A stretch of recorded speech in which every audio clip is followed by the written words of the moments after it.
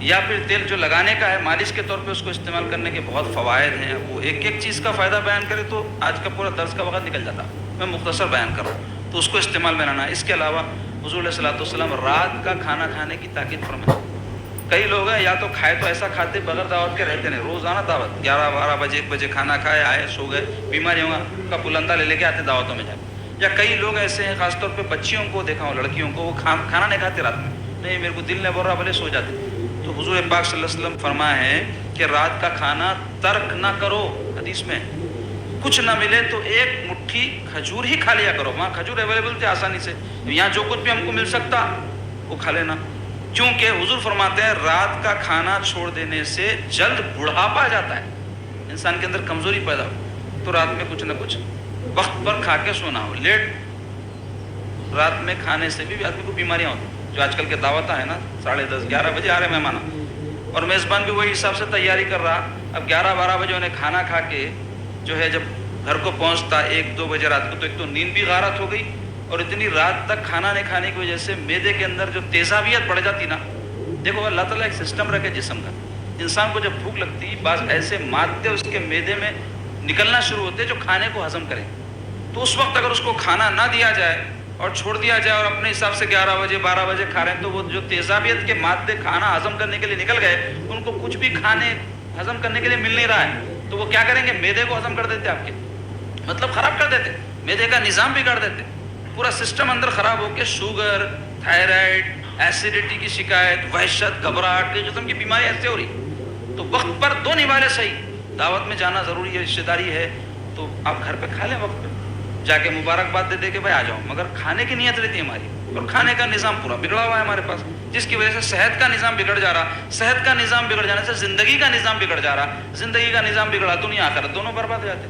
اس واسطے اس کا خیال رکھنا چاہیے, کھانا وقت پر کھایا جائے. اس کے علاوہ احادیث میں سونٹ کے بارے میں بھی آیا ہے کہ اس کے استعمال کی حضور نے ترغیب دلائی ہے. سونٹ ایک طرح کی جو ہے لکڑی ہوتی ہے, وہ جو ہے اس کو استعمال کے مختلف طریقے ہیں. کوئی طبہ وغیرہ آپ کو طریقہ بتائے تو اس کے مطابق استعمال کرنا چاہیے. اجوا کھجور کھانے کی فضیلت ہے. حضور فرمائے کہ یہ اجوا کھجور کھانے سے کیا ہو, جنت کے جو ہے میووں میں سے اس کے جو ہے فضائل بیان ہوئے ہیں. اور جنون اور زہر جیسی کوئی چیز بھی ہو تو حضور فرماتے ہیں اس کا اس میں علاج ہے. جادو ٹونا بھی اگر کوئی کراتا ہے تو اگر کوئی اجوا اس نیت سے کہ سرکار فرمایا ہے اور حضور نے فرمایا کہ جادو میں بھی اثر انداز ہوتا ہے, مطلب نقصان سے بچاتا ہے, تو انشاءاللہ تعالیٰ ثواب بھی ملے گا. اور صحیح عقیدے کے ساتھ یہ ساری چیزیں, عقیدہ بہت اہم ہے اس کے اندر. بغیر عقیدے کے آدمی اگر کچھ کام کرتا ہے تو اس کو وہ فائدہ نہیں ہوتا. عقیدے کے ساتھ, عقیدت کے ساتھ کرے گا. سرکار کا ارشاد ہے ضرور اس میں میرے لیے شفا ہے, تو یقیناً شفا ہوگی اس کو.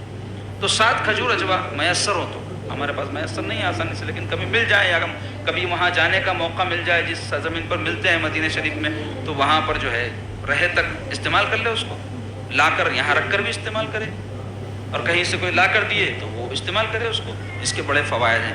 اس کے علاوہ سنا بلکہ ایک بکنی آج کل ملتی پاؤڈر ہے, دوا ساز کے بعد ملتا, پتا رہتا ہے کہ اس کو سکھا کے پیس دیتے. جلاب کا کام دیتا. یہ جلاب سے کیا ہوتا, پیٹ صاف ہوتا. کئی امراض صرف قبض کی وجہ سے ہوتے. قبض بول تو اجابت ٹائم پہ نہیں آنا. پیٹ میں جب اجابت رک جاتی ہے تو کئی قسم کے امراض پیدا کرتے ہیں. تو اس کی صفائی کے لیے لوگ جو ہے اس قسم کے چھوٹے موٹے چٹکلے یا نسخے استعمال کرتے ہیں. تو اگر ایسی کوئی چیز مل سکتی ہے تو اس کا استعمال کرنا چاہیے, لیکن عادی نہیں ہو جانا. معدہ اگر کسی چیز سے عادی ہو جاتا ہے کہ اس کے بغیر ہاضمہ نہیں کروں گا تو پھر بعد میں چل کے اس کا اثر ختم ہو جاتا ہے. اس لیے قدرتی طور پہ جتنا ہو سکے غذائیں وغیرہ اور محنت وغیرہ ایسی کرنا کہ جس سے ہاضمے کا نظام, جسم کی صحت کا نظام درست رہے. اور بھی بہت ساری چیزیں ہیں, وقت میں گنجائش نہ ہونے کی وجہ سے میں آپ کو چند باتیں تبرک میں بیان کر دیا. اب آئیے حضور علیہ الصلوۃ والسلام کو دعائیں بھی سکھائیں, مختلف جو ہے بیماریوں میں, تکلیف میں, پریشانی میں اللہ کو یاد کرو, اس طرح سے یاد کرو. پڑھ کے پھونکنا بھی سکھائیں.